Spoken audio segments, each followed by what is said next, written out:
Chairman, again, thank you. Dr. Collins, I'm going to ask one more question about prioritization and then a couple of questions for a couple of your directors. What criteria, when you say that this is an ongoing conversation about how to prioritize funding within NIH among the various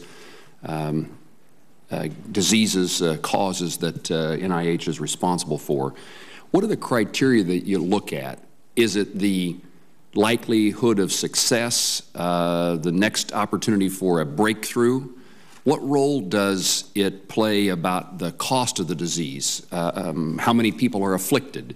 What the cost of care and treatment are? Is it a more scientific exercise in trying to prioritize how to spend money correctly, or is it a broader concept that you pursue?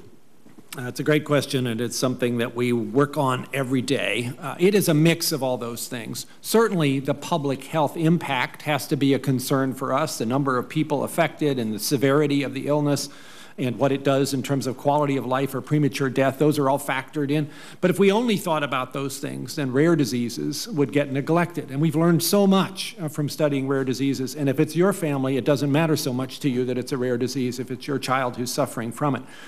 We also think about scientific opportunity, because that's got to be a major reason to decide to make a push in a particular direction, that something's emerging that's possible, and maybe it wasn't a year or two previously, and you don't want to lose the opportunity to push forward on that. On top of that, of course, a lot of our portfolio is not top-down managed, and it shouldn't be.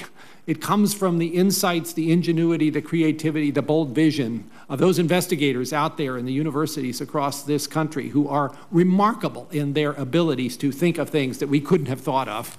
And we therefore have a very substantial fraction of our portfolio that is not targeted or directed based on anybody's idea about public health need or about scientific opportunities, other than the fact that they're proposing something scientific. Those then go through a peer review process. If the idea doesn't measure up, it doesn't make it into the next tier. I would tell you, though, that peer review, while it is critical, it's not the only part of what we do. And all of the institute directors you see here, once you've had the peer review, look across that, and at things that are somewhere near the pay line, decide what is the highest program priority based upon the issues that I just talked about. Public health need, scientific opportunity, and also, is our portfolio well balanced, or do we have a big pile up of things in one area and neglect in other areas? All of that calculus folds into this every day that these institute directors and I are struggling with. And I think we do a reasonable job of it, but we're always trying to do better. Thank you for your answer.